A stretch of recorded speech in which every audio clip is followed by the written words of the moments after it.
My name is Albert Shelton, and I never thought that the last chapters of my life would be written in such a tone of betrayal, confusion, and reluctant strength.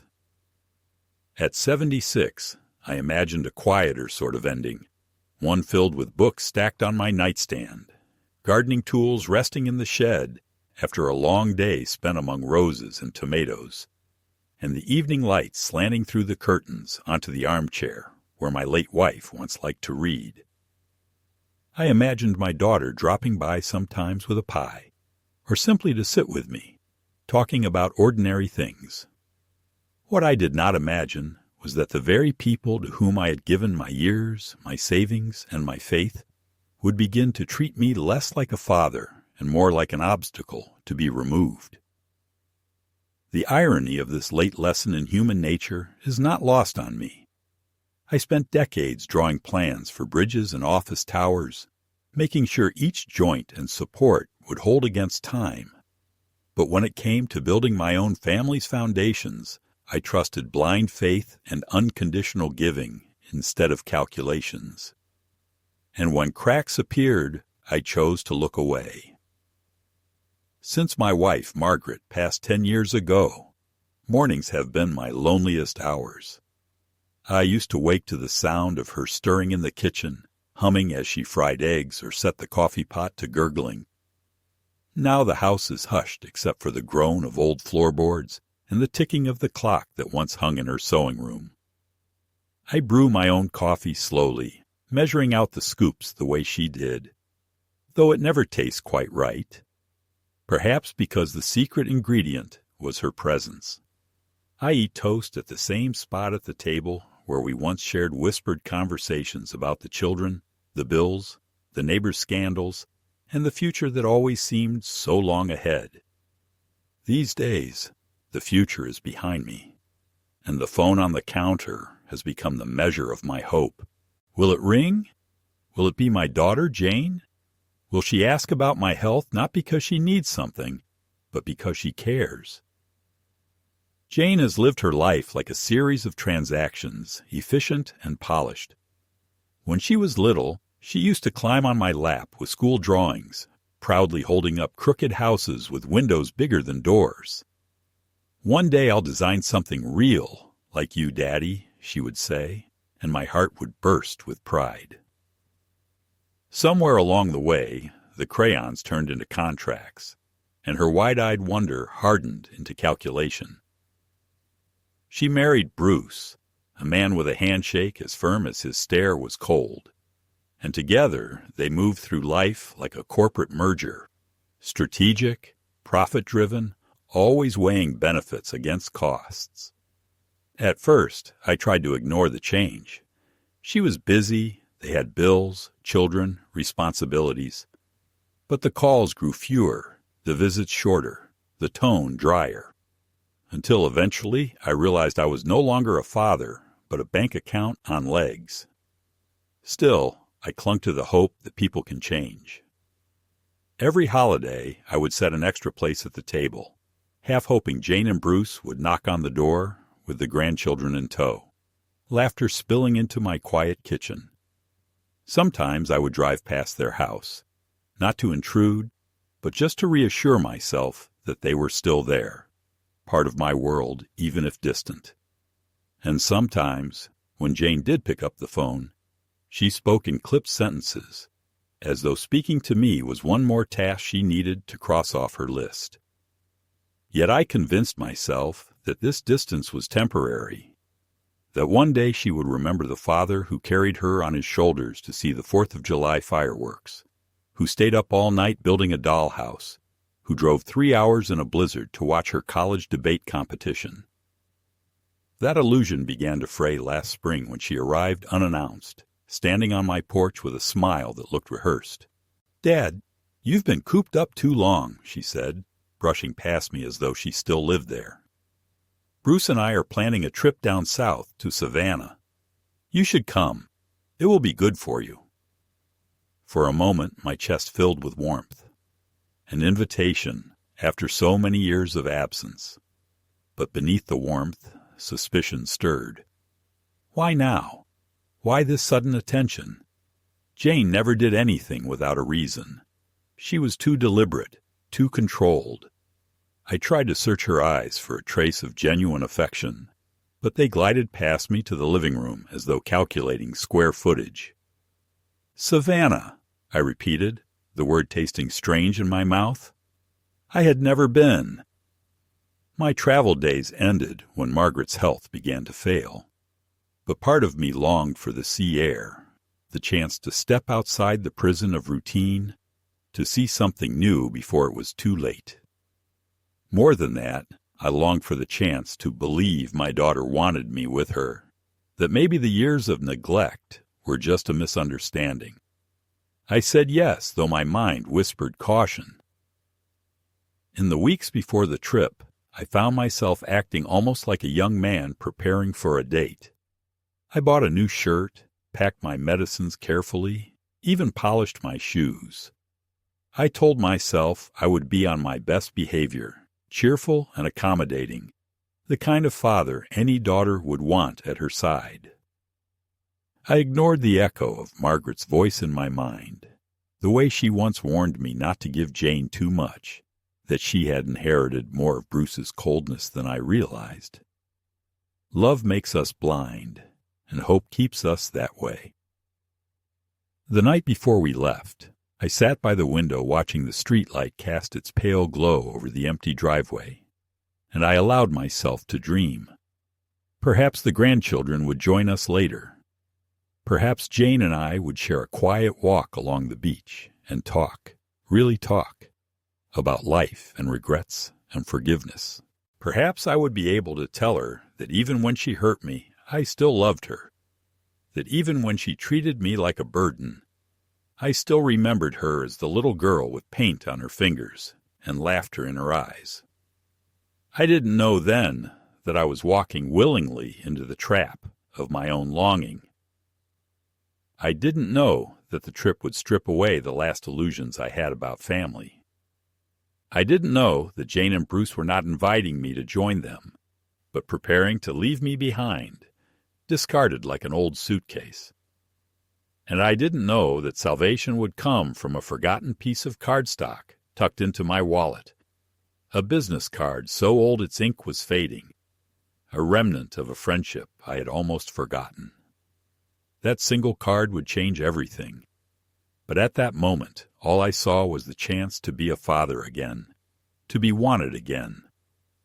So I locked the door to my quiet house, handed my suitcase to my daughter, and stepped into their car with a mix of excitement and dread, unaware that my trust was about to be tested in ways I could never have imagined. The morning of departure began with the kind of nervous anticipation I had not felt in decades, the sort of tension that had once accompanied job interviews or Margaret's labor pains when we rushed to the hospital in the dead of winter. I had been awake since 4, unable to sleep, pacing the house in circles, touching objects that had not moved in years. The clock Margaret's sister had given us, the vase we bought on a trip to New Orleans in the 70s, the photograph of Jane in her high school graduation gown, where she smiled at me as if I were the sun she revolved around. By the time the dark SUV rolled into the driveway, I had convinced myself that my daughter's sudden invitation was a blessing, a late attempt to make things right, to remind me that blood was still thicker than water. Jane stepped out first, immaculate as always, dressed in a cream-colored pantsuit that did not fit the casual image of a family road trip, but matched her personality perfectly. Controlled, deliberate, not a hair out of place. Bruce stayed behind the wheel, his hands drumming impatiently on the steering wheel, his eyes fixed ahead as if I were just another task on his list. "Ready, Dad?" Jane asked, her tone brisk, her eyes darting past me into the house, as though checking that I had not forgotten anything. I nodded, pointing at the small suitcase by the door. "I've been ready for hours," I said, but the words came out with a note of eagerness I wished I could disguise. She gave me the kind of smile you might give a child who had done something right for once, then lifted the suitcase herself, ignoring my protest, and hurried back toward the car. The ride began in silence, except for the faint hum of the tires on the highway. I sat in the back, watching the familiar streets of Springfield slip away, shrinking in the rear window until the neighborhoods of my life became anonymous fields. I wanted to ask Jane about the grandchildren, about her work, about anything that might open a door to conversation. But each time I started, Bruce's eyes flicked to the mirror with that sharp impatience that always silenced me. When Jane finally spoke, it was to ask about my medication schedule, whether I had packed enough pills for the whole trip, whether I remembered the doctor's warnings about my blood pressure. I bristled at the insinuation, answering perhaps too curtly, "I'm not a child, Jane. I can manage my own medicine." She turned her head slightly, her smile polite but thin, and said nothing more. As the hours stretched, I began to notice things. Jane and Bruce spoke in low voices up front, leaning toward one another, their words swallowed by the sound of the engine. Occasionally Jane laughed at something he said, a bright sound I had not heard from her directed at me in years. I asked about lunch, suggesting we stop at a diner, but Bruce dismissed the idea sharply, saying we had a schedule to keep and that we could eat later in Minneapolis. When the car finally did stop, it was not for food, but for a whispered argument by the side of the road, the two of them gesturing and lowering their voices when they glanced back to see me watching. I pretended to look out at the fields, though my chest had begun to tighten with unease. At dinner that night in a Minneapolis restaurant too fancy for my taste, the humiliations began small but sharp, each one slicing away at the fragile illusion of family reconciliation I had carried. The waiter brought menus with tiny fonts I could barely read without glasses, and before I could order, Jane overruled me, reminding me of stomach problems I had never had, insisting I should eat pasta instead of fish. When I objected, Bruce chuckled, telling the waiter about some invented incident at Olive Garden years ago, when I had supposedly spilled spaghetti down my shirt. Jane laughed along, though the memory was false, and I sat there stunned, realizing they were not only patronizing me, but actively rewriting my past to make me appear weak, forgetful, and incapable. Each correction, each patronizing smile, each fabricated anecdote felt like another stone laid in the foundation of something I could not yet see, but feared deeply. That night in the motel, when they left me alone with a stale-smelling room and told me to rest while they went to a bar, I sat on the bed and asked myself why I had come. Was this the family reunion I had longed for?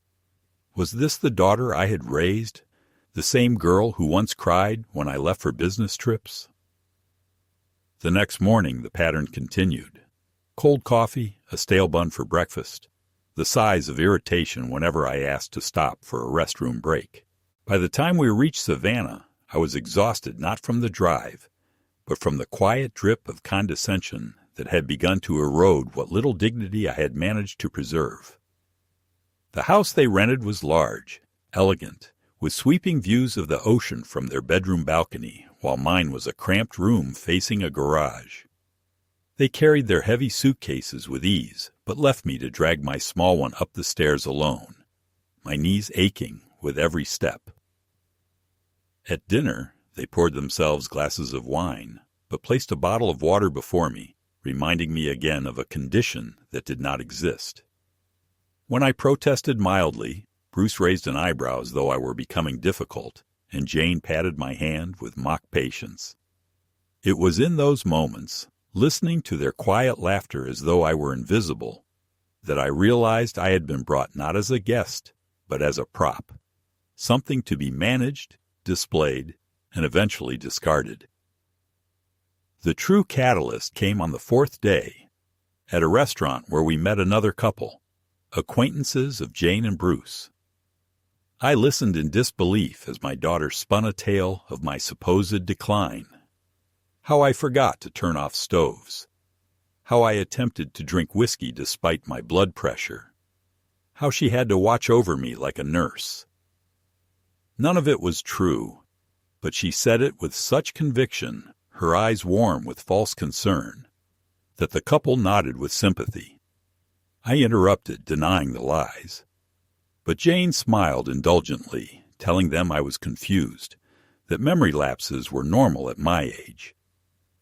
In that moment, something inside me shattered. The daughter I had loved with such blind devotion was using me as a story, a cautionary example of senility to strangers. And worse, she was planting seeds that would later grow into something far more dangerous. That night, standing on the boardwalk by the ocean, the salty wind whipping my face, I confronted her directly. "Why are you lying about me?" I asked. She smiled with that cold patience I had begun to hate. "Daddy, you just don't realize how much you forget. We're only trying to protect you." Her words, meant to soothe, only confirmed what my gut already knew. I was no longer seen as a father, a man, or even a person capable of his own life. I was being recast as an incompetent old fool. And if they could convince others of that, what would stop them from taking everything else? My home, my money, even my freedom. I did not know then that their plan was already in motion, that the lies told over dinner were not casual fabrications, but rehearsed lines in a case being built against me. I only knew that for the first time in my life, I was truly afraid of my own daughter, afraid of what she and her husband might do next.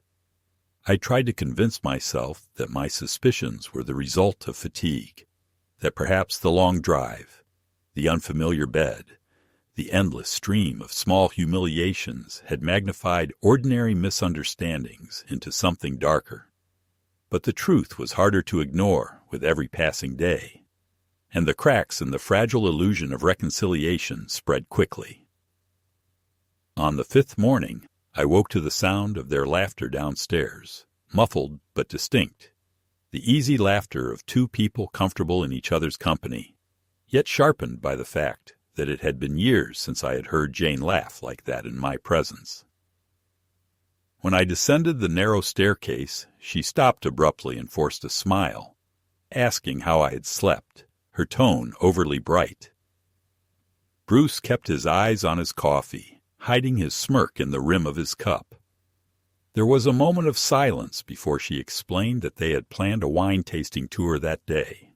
But unfortunately the group was limited, and they had already purchased the tickets, so I would be more comfortable staying behind at the house. I tried to insist that I would enjoy coming along, that I did not mind skipping the wine and only wanted to share time with them. But Jane's voice softened into the kind of condescending pity I had grown to dread. "Daddy, it would be too tiring for you. You don't need to prove anything. Just rest." She left no room for argument, and I was left on the patio, watching their car pull away, the ocean glinting in the distance, a reminder of how small and discarded I had become in their eyes. That day stretched on endlessly. The house was large, beautiful, filled with expensive furniture and a kitchen stocked with food. But I felt like a trespasser in a museum rather than a welcome guest. I walked along the beach, sat on benches, watched children build sandcastles with their parents, and wondered when exactly my own daughter had stopped seeing me as a source of love and guidance and started seeing me only as a problem to be managed. By the time they returned late at night, tipsy and glowing, I felt as though I had aged 10 years in a single day. The following evening, they included me in dinner plans, and for a brief moment I allowed myself to hope. We went to an expensive restaurant overlooking the sea, and I wore the only suit I had brought, one that hung loosely on me after years of weight loss. Jane grimaced when she saw me dressed, whispering that I looked funereal, but I ignored her remark, determined not to let small cruelties ruin the evening. Yet the performance continued. The waiter poured cocktails, and Jane pressed one into my hand, insisting it was mild, though I told her I did not drink gin. When I attempted to order a steak, she intercepted, telling the waiter I should have steamed fish without salt, citing a doctor's advice that no doctor had ever given me. My protests were drowned by her gentle smile and Bruce's mockery. When he raised his phone to photograph us, he told me to smile, but his words dripped with disdain as he remarked that I looked like an old man dragged out against his will. It was true, and the humiliation seared me. But the worst came when they introduced me to a couple dining nearby. Jane's voice became syrupy with false compassion as she described me to them not as her father, but as a dependent, a man slipping away from reality, someone she cared for selflessly despite the burden. She spoke of imagined fires I had nearly started, whiskeys I had poured against medical advice, dinners I had attended and forgotten, stories so specific and confidently delivered that the couple's sympathetic nods cut me like knives. I tried to interrupt, to defend myself, but Jane silenced me with a smile, meant for the audience rather than me, telling them that memory lapses were normal at my age. In that moment, I felt myself erased, as though she had written a new script for my life, where I was no longer competent or trustworthy, where every word I spoke could be dismissed as confusion. The restaurant blurred around me as I realized with chilling clarity that they were constructing a version of me for others to believe, a version of an incompetent old man in decline. That night, when I confronted Jane on the boardwalk, the confrontation felt like shouting into the wind. She stood wrapped in a shawl, her face calm, her hand on my shoulder, telling me not to make scenes, telling me I was mistaken, telling me they were only protecting me.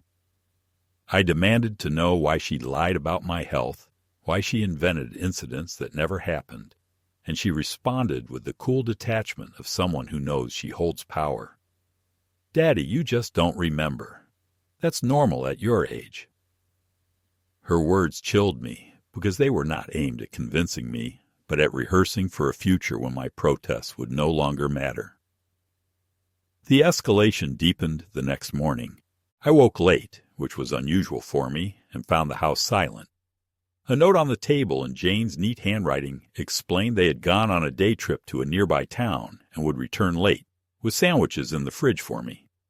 At first, I thought nothing of it, but when I checked my wallet before heading to the beach, I discovered my credit card was gone. Panic flooded me as I emptied every pocket, searched my suitcase, and retraced every step. It had been there when I arrived, but now only the cash remained, tucked into an envelope in my shirt pocket. The passport I had hidden deep inside my suitcase had also been moved, buried beneath clothes, a subtle reminder that someone had been through my belongings. My hand shook as I realized that Jane and Bruce had not only begun rewriting my story to others, but had started stripping away the practical tools of my independence. I told myself perhaps I had misplaced the card, but deep down I knew the truth. They had taken it, and the conclusion was terrifying. Why would they want control of my credit card, my identification, unless they intended to leave me powerless in an unfamiliar place? The unease I had felt at the restaurant solidified into fear. I sat on the couch, clutching my head, realizing that I had stepped into a trap far more sinister than simple neglect or indifference. I was being prepared, molded into a caricature of incompetence, my assets quietly siphoned, my independence quietly dismantled. The first escalation was not a single moment, but a cascade of small humiliations and alarming discoveries that together created a nightmare I could no longer dismiss. I was being isolated, stripped of dignity, and quietly robbed. And for the first time, I understood that my own daughter was not simply careless or distant, she was complicit. The realization was heavier than any grief I had ever carried, heavier even than losing Margaret, because death is indifferent, but betrayal is deliberate. And as I sat there staring at the ocean that no longer seemed beautiful, I knew with grim certainty that the people I had trusted most were preparing to erase me from my own life. The breaking point came on a morning when the sunlight slanted through the blinds in narrow stripes, casting bars across the floor of the small upstairs bedroom where I had been confined like a tolerated but unwanted lodger. I woke later than usual, the heaviness in my body not from sleep but from unease. And when I went downstairs, I was greeted not by voices or the smell of coffee, but by silence, a silence so complete it felt staged. On the kitchen table, in Jane's neat, almost clinical handwriting, lay a note. "Daddy, we've gone to explore a nearby town. Don't worry, we'll be back late. There are sandwiches in the refrigerator. Rest well." I read it several times, the words feeling colder with each pass. Not a trace of affection, no apology for leaving me alone, just instructions as if I were a dependent child being babysat. I opened the refrigerator, saw 2 wrapped sandwiches, and for a moment I felt like an inmate receiving rations rather than a guest sharing a vacation. It was when I reached into my wallet to check the cash I had kept hidden that the true depth of the betrayal revealed itself. The envelope with bills was still there, but the credit card was gone, and though I searched every pocket, every fold of fabric in my suitcase, every corner of the room, it did not return. My passport, once tucked deep into a hidden pocket, had been moved, slipped beneath folded shirts as if someone had gone through my belongings in the night and left just enough behind to keep me guessing whether I was imagining things. But I knew I wasn't imagining. They had taken what they wanted and left me with only the bare minimum to survive. My hands shook as I sat on the edge of the bed, the reality descending on me like a heavy stone. My own daughter and her husband had deliberately stripped me of the means to act independently, leaving me vulnerable in a city I did not know, far from the comfort of my home. The realization brought a wave of panic. My first instinct was to go to the police, to report that my credit card and documents had been stolen. But even as I rehearsed the words in my head, I imagined the skeptical look of the officer, the slow glance at the elderly man insisting his own daughter had betrayed him. I pictured Jane arriving, polished and confident, with a rehearsed story about my supposed memory lapses and confusion, producing her fabricated anecdotes about stoves left burning and drinks poured against medical advice. And I knew whose story would sound more believable.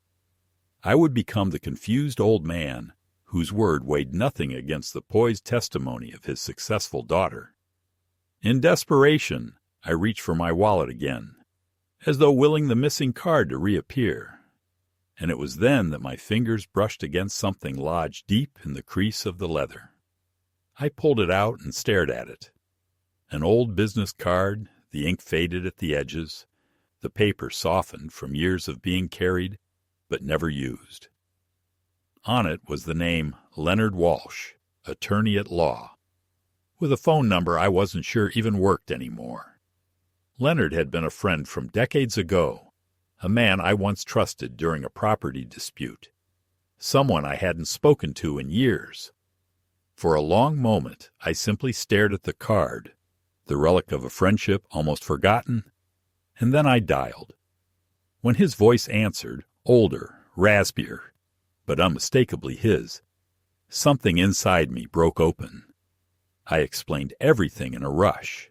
The invitation, the humiliations, the lies told in restaurants, the missing card and documents. I expected him to respond with pity or disbelief, but his voice grew sharper with each detail. "Albert, you need to listen to me carefully," he said, the firmness of a man used to battles in court returning to his tone. "Your daughter came to me months ago, trying to find out if it was possible to put you under guardianship. She asked about the procedures, about how to prove mental decline. I refused to be involved, but if she's taken your identification and credit card, it means they're moving forward with a plan. They want to strip you of legal control over your own life. His words turned the unease in my stomach into ice. Guardianship. The word echoed with terrifying weight. It meant being declared incompetent, my finances and decisions handed to Jane, my life reduced to the permission of the very people who had just abandoned me. Suddenly, all the small humiliations, the fabricated stories, the false concern made sense.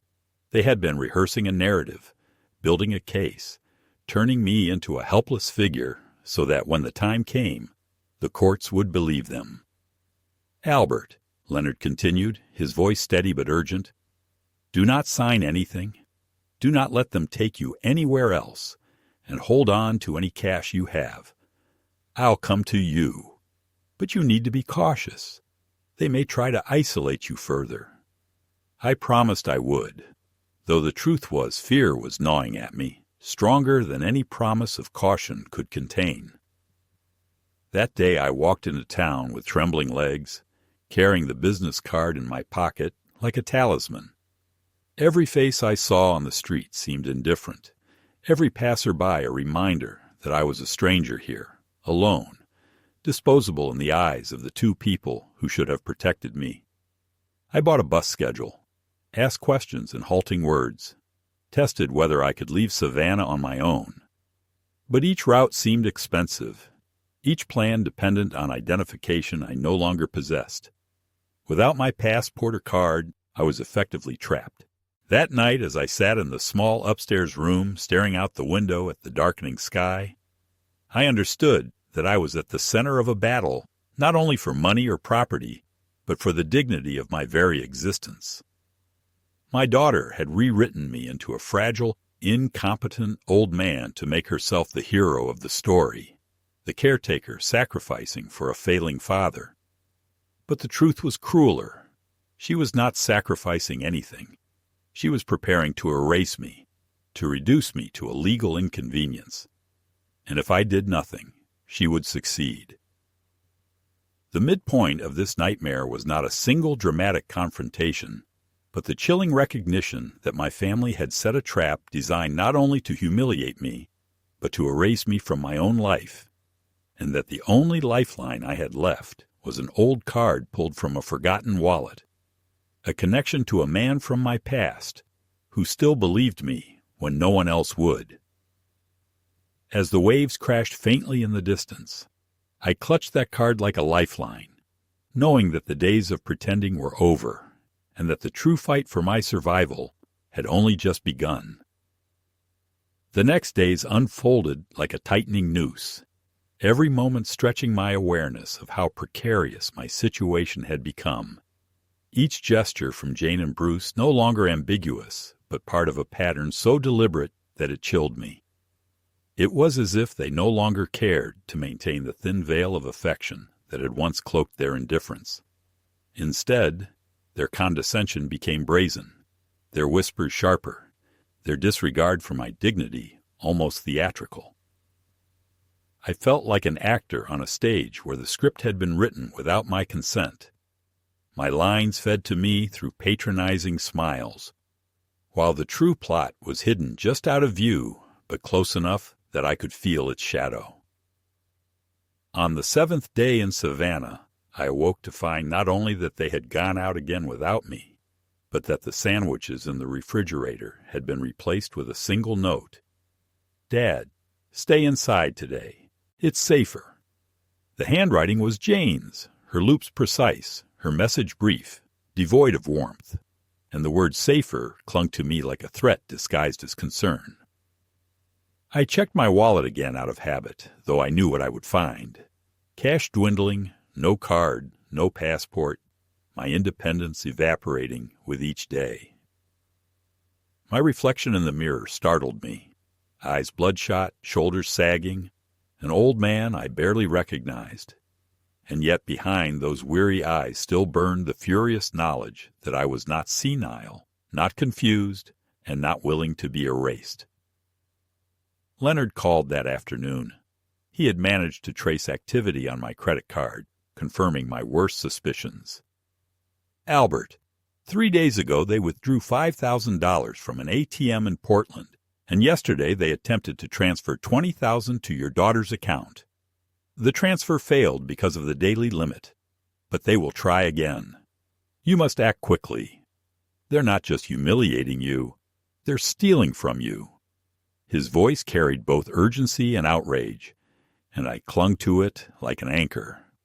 For the first time since arriving, I felt a flicker of vindication, proof that my fears were not the product of paranoia, but the result of deliberate, calculated betrayal.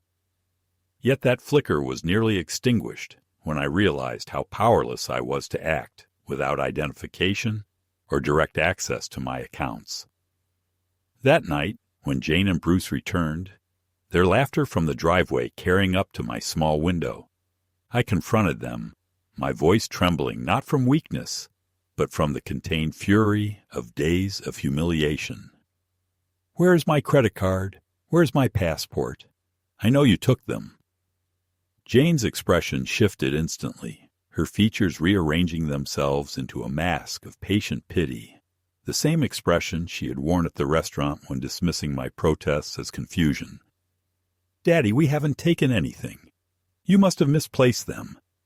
This is exactly what we've been worried about. You're forgetting things, imagining things. That's why we're here, to protect you from yourself." Her words cut deeper than a knife, because they were designed not to reassure me, but to discredit me, to make any protest I voiced sound like the ramblings of an old man slipping away. Bruce stepped closer, his presence menacing, though his tone remained deceptively calm. "We're only trying to help, Albert. You've had a good life, but it's time to let others make the decisions for you. That's what family is for." It was then that the true nature of their plan crystallized in my mind. They were not content with siphoning money or humiliating me in front of strangers. They wanted control, legal, total, irreversible control. Guardianship was not just a possibility. It was their goal, and I was standing in the way of their inheritance, their comfort, their freedom from responsibility. They saw me not as their father, not as a man, but as an inconvenient obstacle between them and the life they wanted.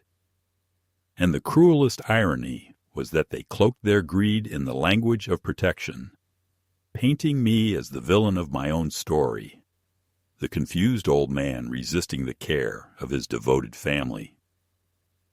The second escalation arrived like a storm.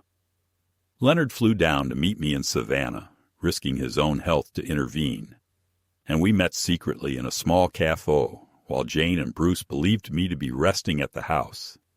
He explained that Jane had already filed preliminary paperwork in Illinois, claiming I was showing signs of dementia and needed guardianship. She had produced medical documentation, papers allegedly signed by a doctor, though Leonard suspected forgery or at least manipulation.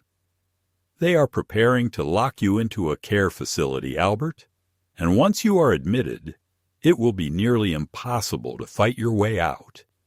You need to leave Savannah now, before they can make their next move." His words turned my fear into resolve. For the first time, I saw a path forward, escape, return to my home, and reclaim what was mine before they could strip it away permanently. But leaving was not simple. With only a few $100s in cash, no card, and no identification, I was a ghost in a city that had no reason to believe my story. Leonard urged me to try the bus station, where a driver might accept my driver's license, an old card I had nearly forgotten I still carried. It was a risk, but it was my only chance. That evening, while Jane and Bruce prepared to dine with new acquaintances, I packed what little I could carry into a small bag and slipped away, my heart pounding with each step. I walked the long road to the bus station. The humid air thickened my lungs. Every car that passed making me flinch with the fear that it was them returning to catch me. At the station, I discovered that the next bus to Portland, where I could connect to a flight or another bus, would leave in 2 hours. I bought the ticket with trembling hands, using the last of my cash, and sat in the waiting area, every sound amplified by adrenaline, every stranger's glance a reminder that I was vulnerable. I thought of Margaret then, of how she would have held my hand, told me to breathe, reminded me that courage was not the absence of fear, but the decision to act in spite of it.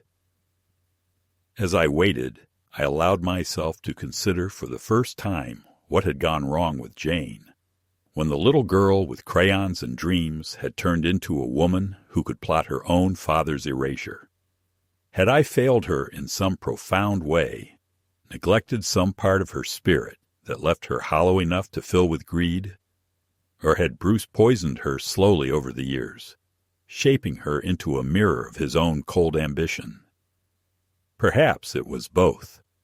The question gnawed at me, but the answer mattered less than the reality. She had chosen her path, and in choosing it, she had left me to fight alone. The bus ride was long and uncomfortable, but it was also the first taste of freedom I had had in weeks. As the city lights of Savannah disappeared into the distance, I allowed myself to exhale, though I knew the battle was far from over. Leonard kept calling, updating me on the legal maneuvers already in play, warning me that Jane would not give up easily. She had money, influence, and the ruthless determination of someone who believed she was entitled to everything I owned. But I had something she did not: the truth and the will to fight for it, even if it meant spending the rest of my days in courtrooms and waiting rooms. By the time I reached Portland, exhausted and nearly broke, I understood fully that the war had only just begun. The second escalation was not only the theft of my independence or the attempt to brand me incompetent. It was the revelation that my daughter and her husband had crossed a line so dark that there could be no return. They had stolen not just money, but trust, not just documents, but the fabric of what it meant to be a family. And as I sat in the bus terminal with my small bag at my feet and Leonard's voice in my ear telling me he would meet me at home, I knew that the man who had once been content to live quietly among roses and books was gone. In his place was someone forged by betrayal, someone who would not rest until the truth was exposed and justice delivered, no matter how long it took. By the time I finally returned to Illinois, worn thin by sleepless nights on buses and the gnawing fear of what Jane and Bruce might already have set in motion, the man who stepped across the threshold of my quiet house was no longer the same man who had left it in hesitant hope weeks earlier. I had always believed myself to be patient, forgiving, perhaps even too trusting. But betrayal has a way of burning away illusions until only steel remains. And as I sat in my old kitchen surrounded by the stillness of familiar walls, I realized that I had been given one last chance to fight not only for my dignity, but for the right to define the final chapters of my own life. The first thing I did was call Leonard, and together we mapped a plan that felt less like survival and more like war. A war waged not with weapons, but with documents, evidence, testimony, and the stubborn refusal to be erased. The bank confirmed what Leonard had already told me. Jane had tried to transfer thousands from my accounts, had used my card to withdraw money, had presented herself as my caretaker, explaining to the clerks that I had misplaced it, and the chill I felt listening to the manager describe how convincing she had sounded was colder than any winter I had endured. For a moment, I saw with absolute clarity how easily my entire life could have been signed away with the stroke of a pen, and how completely the system might have believed her, if not for the stubborn insistence of one old friend and a few timely mistakes in her arrogance. With Leonard's help, I blocked every account, froze access, and changed all passwords, each step like reclaiming a piece of myself. But it was not enough to defend. I had to strike back. Leonard arranged for an independent medical evaluation. 3 specialists who tested my memory, reasoning, and orientation with such rigor that even I feared the results might betray me. Yet when the reports came back, each one clear and unwavering in its conclusion that I was of sound mind, I felt a surge of vindication so sharp it brought tears to my eyes. For the first time in years, I held proof in my hands that I was not simply enduring old age, but still capable of clarity, of decision, of resistance. With those documents, we prepared to face Jane's accusations head on. The day of the hearing arrived like a storm building over flat plains. I chose not to attend, not because I was afraid, but because I wanted my daughter to face the echo of her own actions without the shield of my silence. Instead, Leonard stood in the courtroom armed with my evaluations, bank records, and a quiet fury that had been building in me for years. I waited in a cafe across the street, the bitter coffee cooling on the table before me, while passers-by rushed about, unaware that inside one building, a man's life was being decided. When the call finally came, Leonard's voice was steady but laced with triumph. The petition for guardianship had been dismissed, Jane's claims of dementia dismantled by evidence, her attempts to portray herself as the devoted caretaker exposed as false. I closed my eyes and breathed deeply, not in gloating, but in the immense relief of knowing that I had not been erased, that I still stood as the author of my own story. But the climax of this ordeal was not merely legal. It was moral, personal, and raw. Days later, Jane and Bruce confronted me in public, cornering me on a sidewalk outside the courthouse. Jane's eyes were red with anger, her voice shaking as she accused me of betrayal, of destroying the family, of ruining their lives by fighting back. "We did this for you?" she insisted, her words trembling with a desperation that no longer sounded rehearsed but frayed. "You can't take care of yourself anymore. We were only trying to protect you." And I, standing there with people glancing curiously as they passed, finally answered with the clarity of a man who had been forced too long into silence. "No, Jane. You were trying to protect your comfort, your inheritance, your convenience. You abandoned me in a strange city, stripped me of money and papers, and tried to convince the world I was gone before I was ready. That is not protection. That is betrayal." Her tears did not move me, nor did Bruce's cold glare, because the moment belonged not to their outrage, but to the truth finally spoken aloud. For years I had wondered if my devotion had blinded me, if I had failed as a father, if perhaps I bore the blame for the distance that had grown between us. But in that confrontation, with her mask shattered and my words unflinching, I understood that the bond of family, once sacred, had already been broken long before Savannah. This was not the collapse of a relationship, but the unearthing of what had rotted beneath its surface. The climax was not a single declaration or a court ruling, but the moment I realized I no longer feared being alone. The true prison had not been solitude, but the desperate clinging to a family that no longer existed. Standing on that street, I chose freedom over illusion, dignity over dependence, and for the first time in years, I felt a strange lightness, as though the weight of betrayal, heavy as it was, had been transformed into resolve. The battle had cost me dearly, but I had won the most important victory of all, the right to live on my own terms, to end my story not as a victim of erasure, but as a man who refused to be silenced by his own blood. When the dust of the courtroom battles settled and the public confrontations with Jane and Bruce faded into the silence of unanswered calls and unopened letters, I found myself back in my home, surrounded by the same walls that had held Margaret's laughter and Jane's childhood cries. And yet everything felt changed, as though the very air inside had been purified by truth. For the first time in years, I no longer kept the phone within reach in desperate anticipation of a daughter's voice that never came. Instead, I placed it in the drawer and let the stillness of the house wash over me like a healing tide. The great betrayal had burned away illusions I had carried far too long.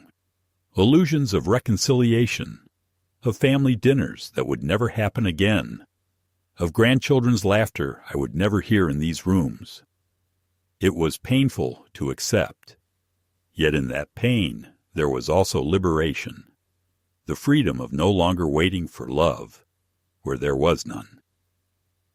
Leonard remained at my side in the months that followed, not as a lawyer alone, but as a friend, a companion who reminded me that bonds are not always written in blood, but in loyalty, in the choice to stand beside someone when the world abandons them. Together we secured my finances, closed accounts that Jane had touched, and rewrote the documents of my life so that no one could ever again twist them into weapons against me. We sold the family home, not because I could not maintain it, but because I chose to, because I no longer wished to live in the shadow of memories corrupted by betrayal. With the proceeds, I moved into a modest apartment near the coast, a place where the air smelled of salt and the waves carried a rhythm that seemed to whisper not of endings, but of beginnings.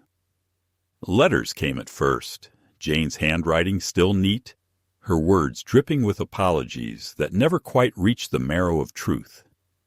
She spoke of misunderstanding, of intentions twisted by desperation, of love that had always been there. But every letter carried the same unspoken plea. Forgive us, restore us, return what we tried to take. I placed them in a drawer without reply, not out of spite, but out of a recognition that some bridges once burned are not meant to be rebuilt. To respond would have been to invite the illusion back into my life, and I had finally learned to live without it.